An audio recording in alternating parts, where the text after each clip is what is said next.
In today's video, I'm going to teach you how to resize shape to exact dimensions, no dragging corners. In Canva. If you've ever tried to eyeball a shape by dragging a corner and ended up frustrated, this method gives you perfect control so your layouts line up perfectly every time. Start by opening your design in Canva. Once your project is on the screen, click the exact shape or image you want to resize. You'll know it's selected when you see the bounding box around it.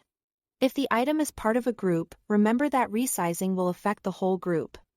So select just the object you need if you are aiming for a specific element. Next, look to the top menu bar and click the Position button. This opens a helpful sidebar on the right. In that sidebar, make sure you are in the Arrange tab. You'll see two key fields labeled Width and Height. These are where the precision happens. The units you see here match your design settings, and Canva will update the object live as you change the numbers. Click into the Width or Height field and type your exact desired dimensions.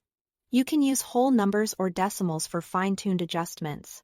Press Enter or click outside the field, and the shape will automatically adjust on the canvas.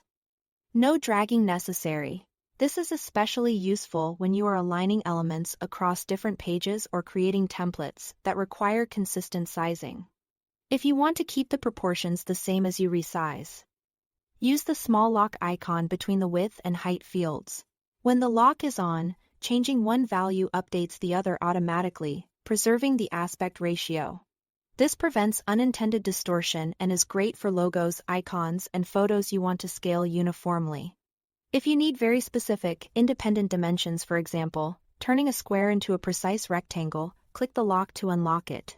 Now you can set width and height separately to match exact specs. Just keep in mind that unlocking can stretch or squish content, so double-check the result if you are working with photos or detailed graphics. Large upscales of images may reduce visual quality if the original image is small. That's all there is to it. Thanks for watching.